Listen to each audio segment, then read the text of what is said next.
Bismillahirrahmanirrahim. Alhamdulillahi Rabbil Alamin.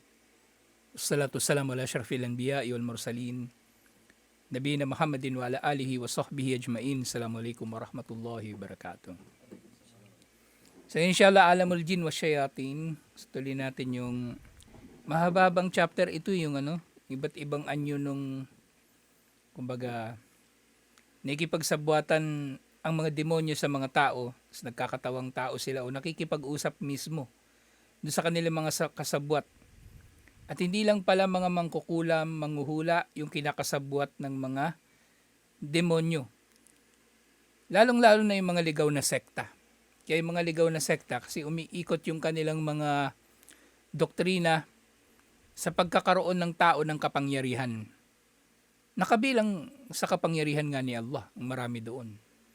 Sa bukod doon sa paglipad o kakayanan nila na makakuha ng pagkain na wala doon sa lugar nila, katulad doon kay Al-Hallaj.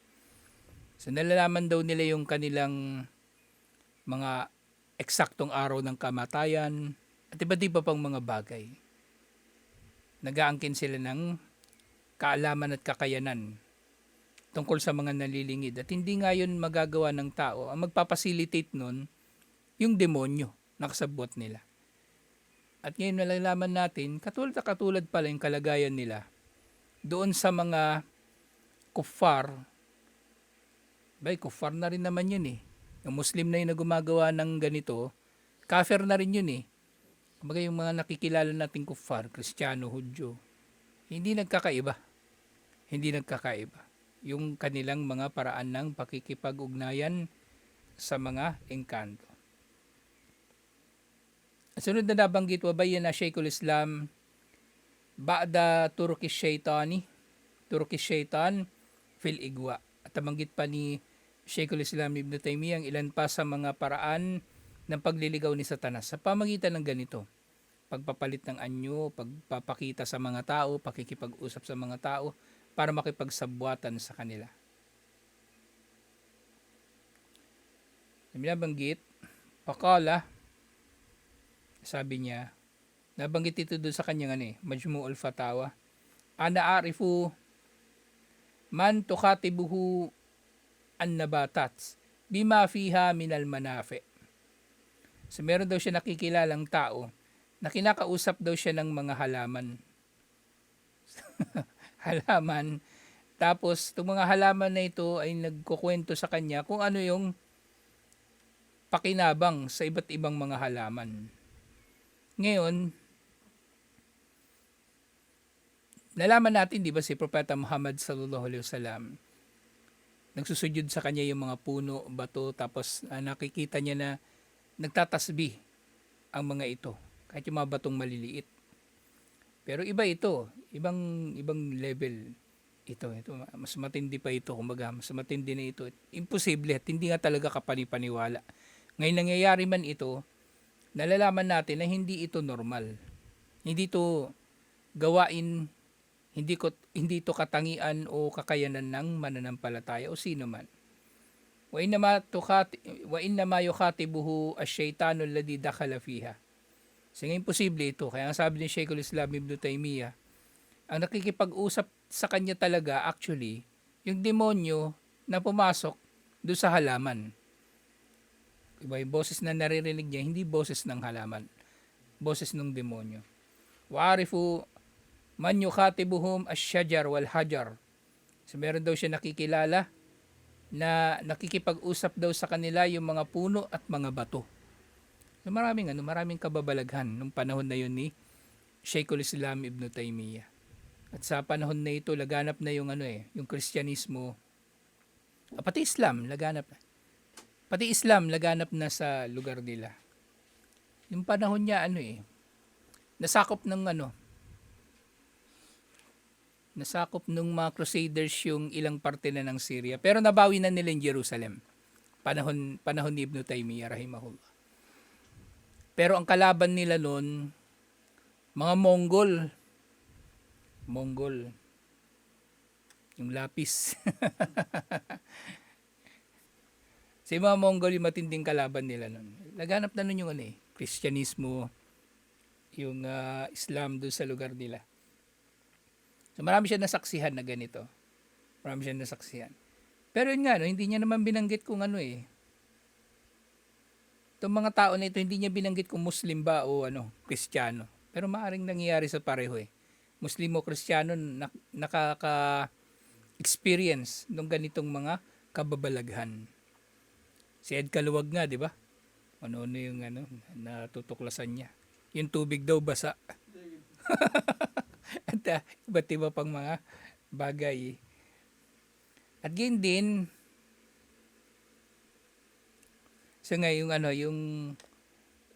nakikipag-usap sa kanya yung bato tsaka mga puno.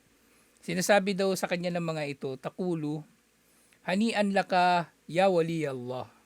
So ito malamang Muslim ito. Pagbati sa iyo, o wali ni Allah. Sige wilaya, yung naging khutbah ko nung nakaraan. Di ba si Allah, meron siya mga wali. Kumbaga mga tao na pinakamalalapit kay Allah.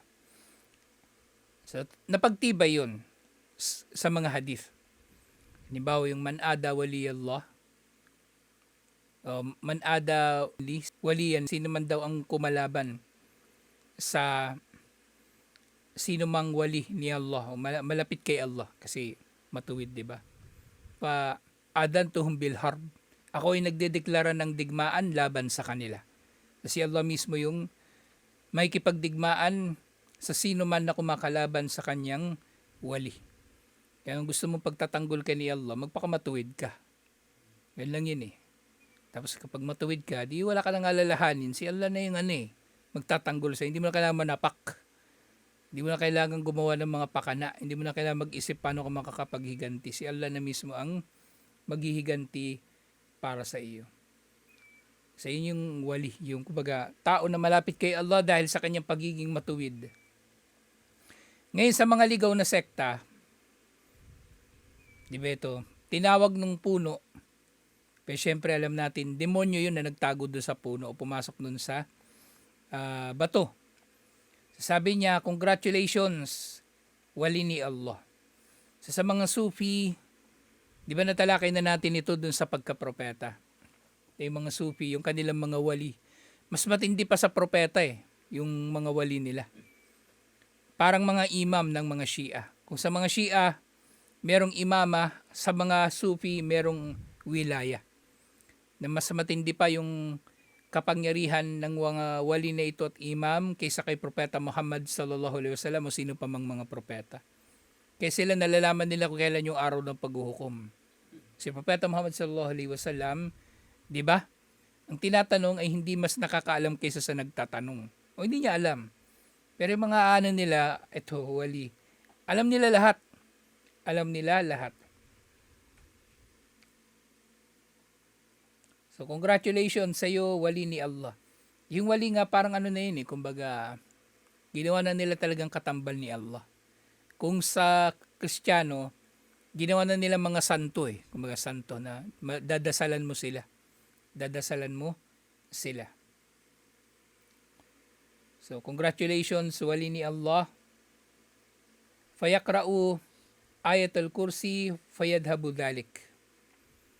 Pero meron daw isa na kinausap ng puno o bato.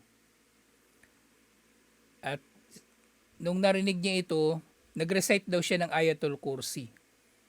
At umalis daw yung naririnig niya na ito. So, yung ayatul kursi ay napagtibay, insyaallah, na nagpapaalis ng mga demonyo. Ayatul kursi. Kaya mainam yung ayatul kursi nire-recite tuwing ang pagkatapos ng sala, bago matulog. Sa lahat ito ay napagtibay sa mga hadith. At kahit sa lahat ng panahon na pakiramdam mo merong demonyo sa paligid mo, ayatul kursi. Ayatul kursi. Lalong-lalo na kung demonyo na na engkanto nga. Kasi minsan kakaiba yung pakiramdam mo, di ba? Sa isang lugar. So magre-recite ka ng mga dikir, halimbawa, a'udhu bi kalimatillahi tamat min syarri ma khalaq. Nagpapaupo tayo kay Allah sa kanyang mga perpektong salita. Kasi salita ni Allah bahagi ng kanyang sifa. Kaya perpekto rin yun. Nagpapaupo tayo sa mga ito laban sa kasamaan na kanyang nilikha. Ano ginagawa mo? Naistorbo ko sige. Naistorbo ko sige. Lagyan mo kasi bookmark. Wala ka bang bookmark? Page 135. 135 doon sa pinakailalim na ano. Nabubulabog ako sa ginagawa mo. Sa yung Ayatul Kursi na pagtibay. Tapos yung ano, yung Adan, ano naman yung Adan eh? May nagtanong nga sa akin eh. Pwede daw ba mag-Adan? Kasi doon daw sa kanila sa lugar nila, meron daw waterfalls na ano. Pakiramdam nila, meron daw engkanto. Meron daw jinn na naliligo sila doon. Eh mag-recite sila ng ano. Kasi yung Bismillah bago maligo, napagtibay sa mga hadith yun na ano eh. Kumbaga, sa pamagitan ng Bismillah, hindi tayo makikita ng mga engkanto habang tayo ay nakahubad. Bismillah. Tapos dikir. Ngayon sabi ko kung magsasala kayo doon, edi mag-adan kayo. Mag-adan, eh mainam nga, magsala rin doon. Kasi yung adan, kung mag-aadan ka lang dahil may demonyo, magkakaroon ng issue doon eh. Kung kasi wala namang sala, tapos nag-aadan ka. Diba? Kaya halimbawa merong makarinig ng adan mo, tao, Muslim, may nag-aadan doon, pupunta siya doon, magsasala. Sasabay siya sana sa inyo. Tapos hindi naman pala kayo magsasala, nag-adan lang kayo kasi natakot kayo sa jinn. Eh di magsala na rin kayo doon. Mainam nga na magsala na rin kayo doon. Inshallah. So nireseto niya yung Ayatul Kursi, tapos umalis na yung demonyo na yun. Warifu manyak suda Saydut Tair. So meron daw siyang kilala na gusto raw sana mangaso o manghuli ng ibon. Fatokatibuhu al-asafir wagayruha. At kinakausap daw siya ng mga asafir, yung usfur, yung maliit na ibon, yung sparrow. Ganun kalaki yung ano eh, yung Tyran Ababil, yung dun sa ano, Suratul Fil, ganun kalaki lang, maliit lang yun eh. At iba pang mga ibon. Watakulu, khudni hatta yakulani al-fuqara.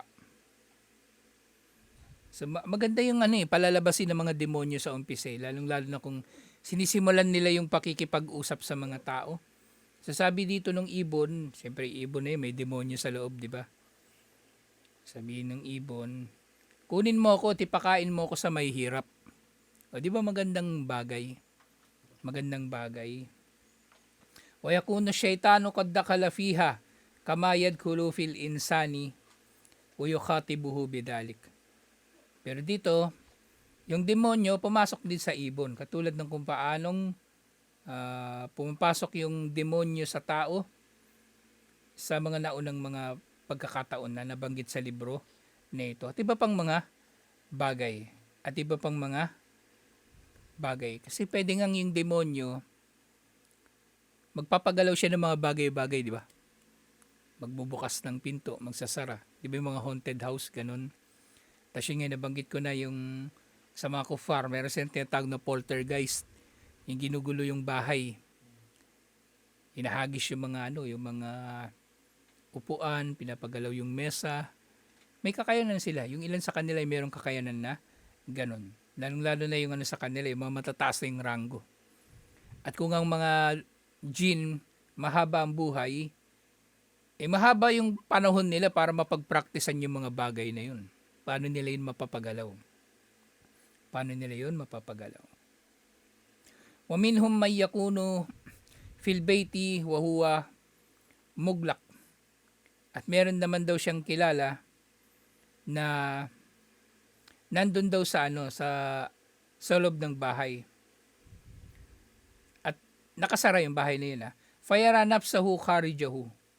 Pero nakikita niya raw yung kanyang sarili na nandun sa labas ng bahay. Diba? Alam mo, nandito tayo pagsilip sa bintana, nandun ka sa labas.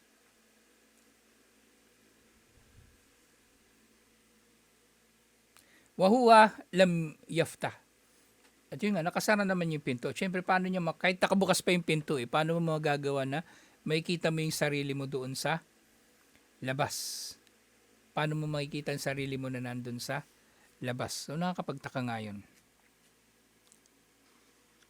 Watakunol jin kad adkalathu wa kharajathu bisuraatin yatasawwaruna bisurati sahibihi. So yung ginawa daw dito ng jin, paano nakikita ng tao yung sarili niya.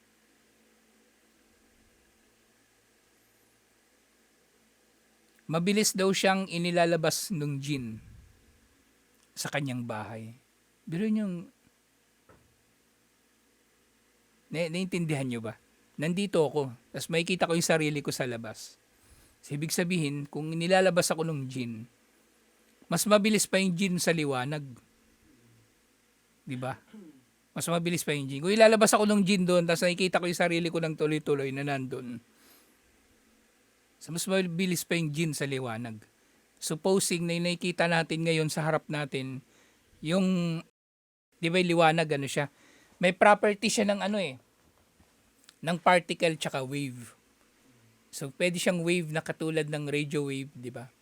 Kaya merong may visible na spectrum ng liwanag tsaka may invisible. So, pwede rin siyang particle katulad ng laser, di ba? May kakayanan yung laser na makaapekto sa tinatamaan nito. Solar energy. Meron din siyang katangian ng pagiging particle. So, kung nakikita mo yung sarili mo na nasa labas, at ito yung katulad ng sinabi ni Sheikh, tuloy-tuloy mo nakikita, di ba? Ibig sabihin, back and forth, binabalik-balik ka ng demonyo ng mas mabilis pa sa liwanag. O pwede rin ginawa ng demonyo, ginaya niya yung itsura ng tao na yun. Bagagayahin niya yung itsura ko, tapos nakikita ko yung sarili ko sa labas. Demonyo yun, ginaya niya yung itsura ko. Pati kilos Ba, meron ka mannerism, di ba? Mahilig ka mangulangot. Makikita mo yung sarili mo. Ako talaga yun. Ang hilig mangulangot Kayang-kaya yun ng jin. Kayang-kaya ng jin. Pero yun nga rin, itong tao na ito na nasaksihan niya itong bagay na ito. Faida kara'a ayatul kursi marratan ba'da marra dahaba dalika kulluhu. Sa ilang beses daw diyang nirecite yung ayatul kursi at nawala daw itong demonyo na ito. So, posibleng yung ayatul kursi din ay babasahin ng maraming beses. Kasi dito naunawaan natin, inilista ito o itinala ito ni Sheikhul Islam Ibn Taymiyyah sa ganitong pagkakatala. Ibig sabihin, pinahintulutan niya yung pagbasa ng ayatul kursi sa mga pagkakataon na merong shaitan. Kasi kung hindi, di dapat tinanggal niya ito o hindi niya binanggit. So, napagtibay nga talaga na pwedeng basahin ng ayatul kursi insyaallah. Wa yaqulu rahimahullah, at sinabi rin ni Sheikhul Islam Ibn Taymiyyah, wa arifu man yukhatibuhu mukhatibun wa yaqulu lahu ana min amrillah. So meron daw siyang kilalang tao na nakikipag-usap daw sa kanya ang isang kumbaga basta mukhatibun lang hindi na sinabi kung nagpapakita ba ito sa anyo o boses lang yung kanyang naririnig. Boses lang. Kasi pwede nakikipag-usap kayong jin, boses lang yung naririnig mo Wala kang physical na kaharap. Boses lang. Sasabi, siya daw ay mula sa utos ni Allah. O dumating sa kanya sa utos ni Allah. Wa yaiduhu bi annahu al-mahdi alladhi bushira bihi ar-rasulu sallallahu alaihi wasallam. At sinasabi daw ng demonyo na ito, ikaw si Mahdi. Na ibinigay ni Propeta Muhammad sallallahu alaihi wasallam bilang magandang balita. Di ba? Kung yung tao na ito, kaya nga pinauna nang binanggit dito Walang sino man ang maililigaw ng mga ito, liban na lang sa ligaw talaga. Kaya sinong gago papatol dito? Di ba? Alam natin si Mahdi Arabo. At apo siya ni Propeta Muhammad sallallahu alaihi wasallam. Ang pangalan niya ay katulad ng pangalan din ni Propeta Muhammad sallallahu alaihi wasallam. So paanong magiging Mahdi ang sino man sa atin? 'Di ba? Katulad dun sa yung madalas siya pakita sa Facebook Yung Indiano, 'di ba, nagpakilala siyang Mahdi. Pinagsalita siya ng Arabic, nag-recite siya ng Fatiha, mali-mali pa nga So ang papatol sa ganito yung ligaw lang talaga. At ngayon, mapapaniwala pa niya lalo itong tao na ito. Wayadharu lahu al-khawarik na kasama ng pagsasabi niya na ito, papakitaan ng demonyo yung tao na ito ng kakaibang mga bagay. Mga himala. At palalabasin niya yung tao na yun, yung sasabihan niya na Mahdi ay merong kakayanan na gawin ng mga ilang bagay. Maaaring ang kung ano-ano lang ito eh. Kung ano-ano lang. Dahil tanga itong nilapitan niya o ligaw, maniniwala nga ito. Maniniwala. Baka sasabihin ni Mahdi, ikaw sasabihin ng demonyo, ikaw si Mahdi, na ipinangako ni Propeta Muhammad sallallahu alaihi wasallam na darating sa dulo ng panahon. Ang patunay na ikaw si Mahdi, tinan mo yung baso na yan, mapapagalaw mo yan. O di pa gaganunin nga niya yung baso. Yung demonyo may tutulak niya lang yung baso. Magtataka yung, magugulat yung tanga. Uy, ako nga si Mahdi. Ako nga si Mahdi. Tapos liban pa doon, mitlu ang yakhtar bikalbihi tasarrufu fit tayri wal jirad fil hawa. So kabilang din dito halimbawa, kokontrolin niya sa pamagitan ng isip niya yung mga ibon at mga balang. May ibon lumilipad, papunta rito. Sasabihin niya, huwag ka punta dyan, dito ka. Dilili ko nga yung ibon, bilib na naman siya sarili niya. Naman tayong demonyo yung kumukontrol talaga. Doon. Ayun nga, Faida khatara bikalbihi dihabut tayr awal jarad yaminan o syamalan dahaba haytu arad. Kung gustuhin man niya na pupunta yung ibon sa kanan o kaliwa o yung mga balang magagawa niya. Faida khatara bikalbihi qiyam ba'dal mawashi o naumihi o dihabihi hasala lahu ma arada min ghairi harakatin minhu fi dhahiri. Kung gusto man niya ng ilang mga bagay na mangyari, halimbawa, kung gusto niya yung baka tatayo o matutulog o aalis, magagawa niya ito nang wala siyang anumang ginagawa na, di ba, itataboy niya yung baka. Mapapaalis niya yun kahit wala siyang gagawin. Mapapaalis niya. Siyempre sa tulong ng demonyo. Watahmiluhu ila makkata wata'ti bihi. Siyempre magagawa niya na pumunta sa Makkah ng balikan sa tulong ng demonyo. Kaya yung yung Aladdin, 'di ba, yung flying carpet o ano pa man. Hindi dapat pinapapanood sa bata yung mga ganun eh. Yung Aladdin, Harry Potter, mga bata na humaling dun sa mga kasi may mga magic doon eh. Tapos meron pa nga akong nakitang video sa YouTube. Hindi raw haram yung Mobile Legends. Lalo na kung gagamit ka ng karakter. Kasi minsan yung tao eh. May saltik yung tao eh. Gusto niya yung Mobile Legends. Pero dahil Muslim siya, ayaw niyang gumamit ng mga karakter na may magic kasi haram. Pero may naisip pa niya yun. Kung iniisip mo haram yung paggamit ng karakter na may magic kasi haram, di haram mo na lahat. Diba? Ganun lang kasimple yun eh. Kaso may nakita akong video sa YouTube. Ustad pa nga pakilala niya. English yung lecture. Hindi raw haram yung magic doon sa Mobile Legends. Kasi yung magic doon, sa totoo lang, hindi totoong magic, sabi niya. Weapon lang daw yun na pinagmumukhang magic o tinawag lang na magic. Sabi ko, anong saysay itong pinagsasabi ng taong to? Anong saysay, di ba? Iharam mo na ng lahat para tapos na yung problema. Anyway, ano naman talaga yun eh. Umuubos lang ng oras ng tao. Diba? May kilala nga ako, halos mabaliw eh. Halos mabaliw sa Ano ba pinagkaiba ng ng Mobile Legends sa Diba meron pang isa yung may Legends din eh. League of Legends pa yun. Ano ba pinagkaiba nun? Mas mahirap yung League of Legends.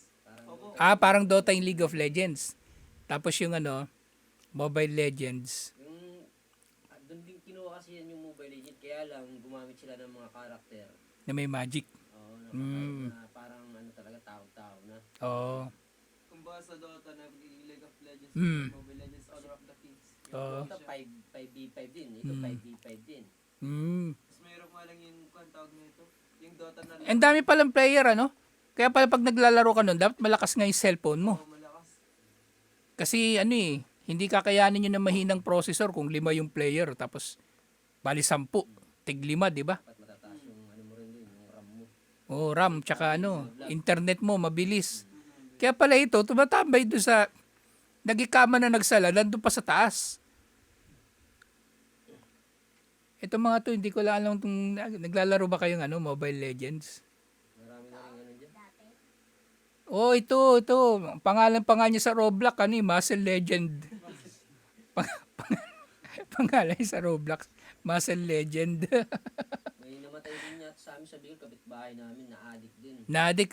Hindi na kumakain, puyat lagi. Ayo, di ba may nabalitaan ganon? Pabalitan. Kasakit. Sa akin yan. So, hindi lang ikaw. Bata pa, mga high school pa lang yata. Grabe talaga. No? Kaya posibleng may demonyo din dyan, eh, no? Yung mga naglalaro niyan, binubulungan din ng demonyo. Sige lang, oh. Suwayin mo yung nanay mo. O parang si Saad, di ba? Nakakarinig ka niya, puro mura nga. Apo, Ay, oo, di ba yung natatalo pag matatalo? Puro mura yung puro ano, puro ba? Okay, yung yung kakampi niya, Yung kakampi, tanga mo naman. tanga mo, di ba? ganyan. Ang cancer mo. Oo, grabe.